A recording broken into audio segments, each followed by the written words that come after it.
Hey, it's JP from the Junkies. Football season is finally back, and BetQL is ready to help you win more consistently this year. BetQL is an absolute game changer if you're looking to find trends to help you win. Make smarter bets on spreads, totals, player props, and more. BetQL has already helped over 300,000 people with powerful analytics and community insights. Don't fumble away your cash this football season. Visit BetQL.com for their free daily analysis today. That's BetQL.com. Adam Teicher with us from ESPN.com. We're going to talk more in depth about the Chiefs and their 21-20 loss last night to the Detroit Lions in the season opener. Hello, Adam. Hey, Bob. How you doing today? Doing well. You're with me and Jason Duda, and obviously a lot of Chiefs talk today, as there always is. So what happened last night? Were they ill-prepared? Did the front office fail this team by not solidifying maybe a little more receiving help? Obviously, when you don't have Travis Kelce, that's out of their control. But what are your thoughts on the loss? Yeah, it was pretty ugly from the wide receivers, no doubt. No disputing that. I'm not ready to give up on that group yet. I'm not ready to say one game and it's over and they made a mistake. But certainly, if we see more games like that, I'll be jumping on that bandwagon pretty quickly because it was really ugly last night, and it was one of those deals where even the running game they couldn't get going. Mahomes was the leading rusher, and that's usually a bad sign. And I think they were 17 carries for 45 yards when it wasn't him. And that's not good enough when your star receiver is out with an injury. They have to do better in that area as well. This short yardage stuff, I just don't get it with the Chiefs. They have the people to be better at that, and they're not. And now I think it's in their heads now. I think they're just trying too hard. Andy Reid is drawing up these things that they ought to just leave in the playbook, and calling these things he ought to just leave there. And so, they're so afraid of the quarterback sneak. Well, then put the backup quarterback in. Put somebody else in. It's just nuts. And so there was a lot that went wrong. But I'm not ready to say that they're finished or this is the end of the Chiefs dynasty or anything like that. It's just a bad night. And as poorly as they played on offense, they still lost by 1 point. Yeah, it was. We talked about this yesterday, and had brought up the fact that if Kelce's out, and Jones are out, your number 2 and number 3 best players by a landslide aren't in the game. It's going to make it a little more difficult. I didn't think the defense played awful last night, but the offense is Kelce that big a deal? I mean, we thought this when Tyreek Hill left. And they seem to be fine. But if you're going to lose Hill and Kelce, obviously that's going to be a problem for the Chiefs down the road, is it not? Well, yeah. I mean, you have a bunch of – without Kelce, the Chiefs basically have a bunch of and I'm not counting Mahomes in this or really their offensive line either. But, in terms of their receivers and their backs, they have basically a bunch of complementary players. Some good players. I don't mean it that way. I'm just talking about guys who aren't stars. You can't lean on them necessarily every time in big situations and expect them to come through for you. And, guys in the locker room are talking about guys we're pressing a little bit trying to make plays. And, those are situations you go to Kelce in the past, and he loves those situations. He thrives on those situations. So Chiefs didn't have that guy to go to, and so they're trying to go to their complementary pieces and who just weren't delivering. There was a lot of weird stuff going on. Guys weren't getting open.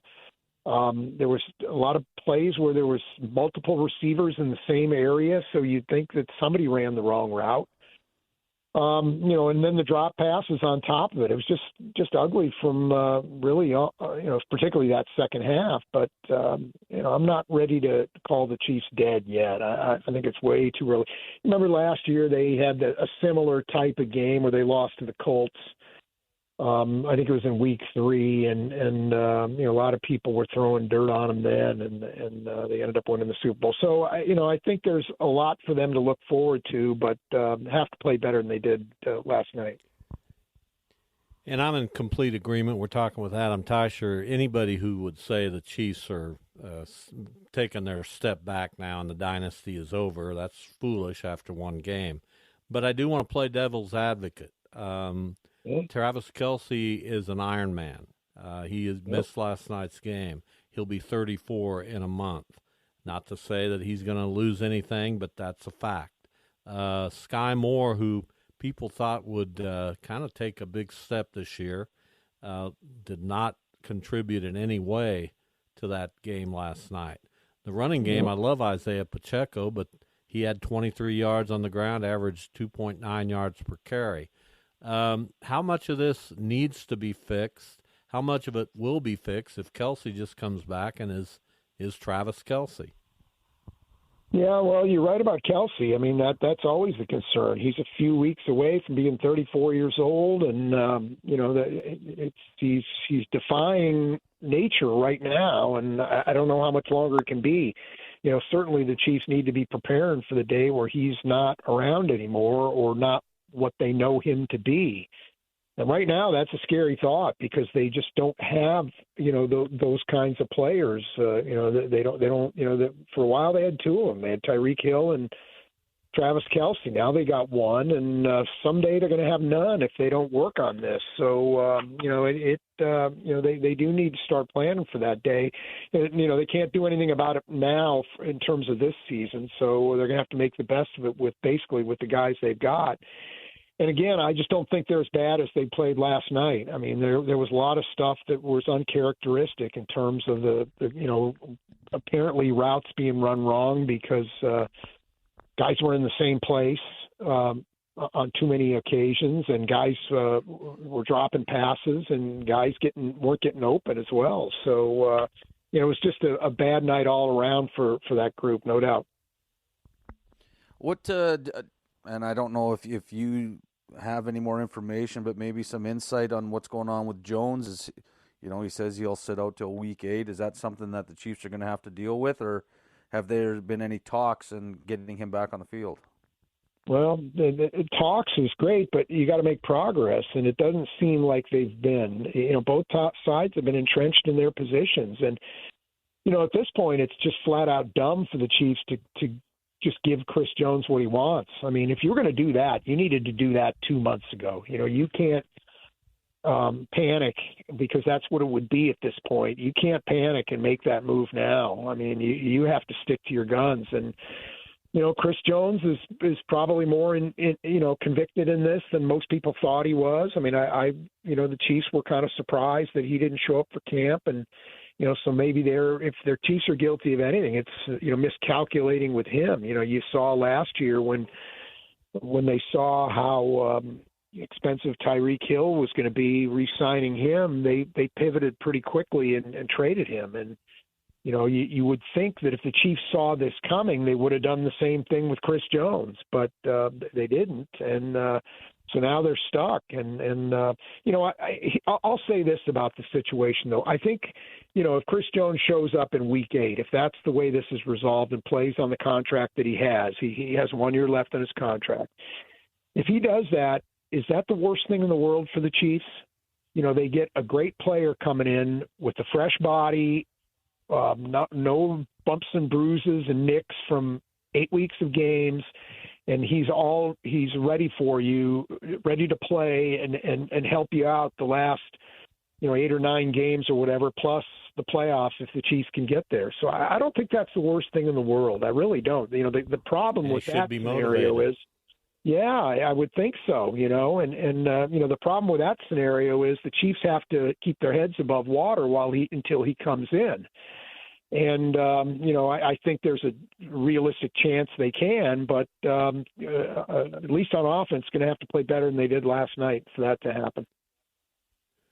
Final moments here with Adam Teicher, ESPN.com. The Lions are a fascinating team. We all expect them to contend for the playoffs. They have a fiery coach in Dan Campbell.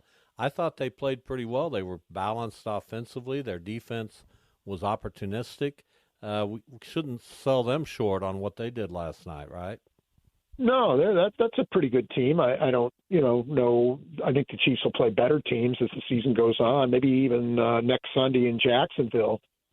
But no, I do like the Lions, and they made their own luck a couple times. With that fake punt early in the game, way backed up. I mean, that took some guts to make that call, and it's against coaching convention, but they did it and they made it work. And then they went down. They did it. It wasn't for nothing. They went down and scored their touchdown. So I like how their aggressive mindset going into the game, and they came in here knowing what they wanted to do, and they got it done.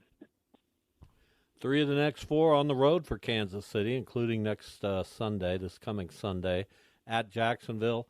Adam, we always appreciate your time. Thanks for coming on. Hey, anytime, guys. All right, Adam Teicher from ESPN.com.